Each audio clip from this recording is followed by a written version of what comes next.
Hi guys German आप सभी की एडवांस सिटी इंटीमेशन मिल चुकी है, जिसमें आपको पता चल चुका है कि आपका किस पर्टिकुलर दिन और किस पर्टिकुलर सेंटर पे आपका सिटी में आपका एग्जाम कंडक्ट होने जा रहा है। सेंटर तो आपके एडमिट कार्ड पे आएगा। तो भाई अब सबसे बड़ा कंफ्यूजन ये है, जिनको अभी शुरुआत में डेट मिली है सेकेंड, थर्ड, फोर्थ, वो बच्चे बड़े कंफ्यूज हैं कि भाई हमारा पेपर ईजी आएगा क्या, हमें ज्यादा मार्क्स लाने पड़ेंगे तब जाके हमारा वो परसेंटाइल आएगा क्या। 7 और 9 ऑफ अप्रैल वाला बच्चा ये सोच रहा है कि हमारे पेपर का डिफिकल्टी लेवल बहुत ज्यादा टफ आ जाएगा, हमारे को कम मार्क्स लाने पे भी बहुत ज्यादा परसेंटाइल आएगा। और शुरुआत वाले बच्चे सोच रहे हैं कि हम तो परेशानी में आ गए, बाद वाले बच्चे सोच रहे हैं कि हमारे लिए कम मार्क्स में अच्छा परसेंटाइल होगा। क्या ये कैलकुलेशन सही है? बिल्कुल आपको बताते हैं। जनवरी जेईई मेन के हिसाब से जो पेपर का पैटर्न देखने को मिला 22 ऑफ जनवरी से 29 ऑफ जनवरी के बीच बी बेटा का एग्जाम जो कि 5 डेज के अंदर 10 शिफ्टों में हुआ, उसमें हमने करीबन 10,000 बच्चों के जो हमारे पास कमेंट्स आए थे, उसमें हमने मार्क्स वर्सेस परसेंटाइल के एग्जैक्ट कैलकुलेशन को डेटा मैप किया, जिसमें पता चला कि शुरुआत का पेपर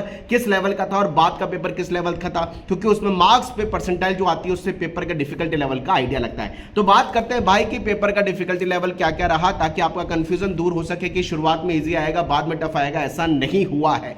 बताते हैं आपको। शुरुआत के पहले दिन का पेपर मॉडरेट टू टफ था, जो कि 27 ऑफ जनवरी की मॉर्निंग में था, क्योंकि उस समय 99 परसेंटाइल करीबन 159 मार्क्स पे आई थी। 22 ऑफ इवनिंग का पेपर 23 मॉर्निंग इवनिंग और 24 की पेपर का जो स्टैंडर्ड देखने को मिला वो मॉडरेट दिखाई दिया, क्योंकि 99 परसेंटाइल करीबन 188 मार्क्स पे लगभग आई, या इसको बोलूं 180 से 186 मार्क्स पे आई, क्योंकि पेपर में थोड़ा बहुत मार्क्स वेरी किया। भाई 24 की इवनिंग का पेपर जो इजी टू मॉडरेट दिखाई दिया, जिसमें 99 परसेंटाइल 195 से 200 मार्क्स पे आई, और 28 की इवनिंग का पेपर जो कि मिड में आया लेकिन सबसे टफ रहा, ये 150 से 150 मार्क्स पे 99 परसेंटाइल आई, लेकिन बाद के पेपर भाई टफ नहीं हुए, स्लाइटली मॉडरेट दिखाई दिए। 28 इवनिंग 29 मॉर्निंग इवनिंग, जिसमें 99 परसेंटाइल 170 से 175 मार्क्स पे दिखाई दिया। यानी ऐसा नहीं देखने को मिला जनवरी जेईई मेन में कि शुरुआत के पेपर इजी रहे हों, क्योंकि पहले दिन का पेपर ही मॉडरेट टू टफ चला गया और बाद के पेपर ही सबसे टफ रहा, ऐसा नहीं दिखाई दिया, क्योंकि बाद में भी केवल 28 की मॉर्निंग का पेपर जो दिखाई दिया कि सबसे टफर था, लेकिन उसके बाद के पेपर, लास्ट के पेपर 28 की इवनिंग और 29 की मॉर्निंग का पेपर ये स्लाइटली मॉडरेट रहा, ये मॉडरेट भी नहीं रहा। इसका मतलब ये हुआ, समझने में आया कि ऐसा गलत फहमी मत रखिएगा कि शुरुआत के पेपर ईजी आएंगे बाद में पेपर का स्टैंडर्ड टफ देखने को मिलेगा। हाँ, 2024 जनवरी में जरूर ऐसा देखने को मिला था, लेकिन वो मार्क्स वर्सेस परसेंटाइल पे उसी समय का डाटा था। और उसके बाद में लास्ट ईयर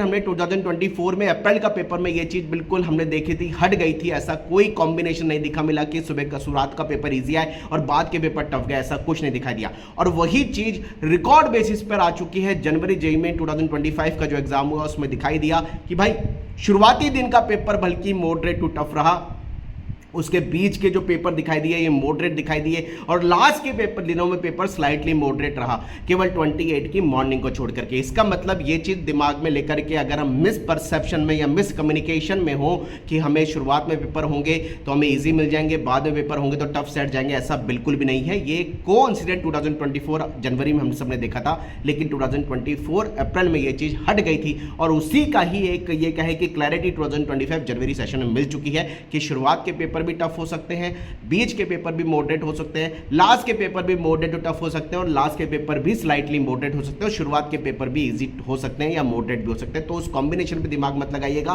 पेपर जो आपका आएगा या आपकी इंडिविजुअल डिफिकल्टी लेवल पे उस शिफ्ट के सारे बच्चों के लिए कॉमन होगा, सेम अप्लाई होगा। और अगर टफ आएगा तो भाई इंडिविजुअल उसी शिफ्ट के बच्चों के अंदर टफ भी आएगा तो वो सारे बच्चों को उस पर्टिकुलर शिफ्ट में एप्लीकेबल होगा, तभी ये नॉर्मलाइज करके गवर्नमेंट ने एनटीए का स्कोर का फॉर्मेट आपको दिया है। तो wish you all the best यार, पेपर में मेहनत करते रहो, दिमाग में मिसकम्युनिकेशन मिसपरसेप्शन मत लेके चलिएगा, क्योंकि 2024 अप्रैल में भी और 2025 जनवरी में ये चीज बिल्कुल दूर हो चुकी है, जो मैंने आपको एग्जैक्टली मार्क्स वर्सेस परसेंटाइल की कैलकुलेशन पे थोड़ा सा एक पर्टिकुलर परसेंटाइल पे समझाया कि ऐसा हो सकता है शुरू में पर टफ भी आ जाए, बीच में इजी आ जाए, लास्ट में स्लाइटली मॉडरेट आ जाए, या लास्ट में टफ भी आ जाए, बीच में मॉडरेट आ जाए, शुरू में इजी आ जाए, कुछ भी हो सकता है। उसको दिमाग में लेके मत चलिएगा। इंडिविजुअल आपको अपनी परफॉर्मेंस के हिसाब से बेस्ट एफर्ट्स लगाने हैं, ताकि आप अपनी शिफ्ट में बेस्ट मार्क्स के हिसाब से अच्छे एफर्ट्स लगा पाएं। Wish you all the best.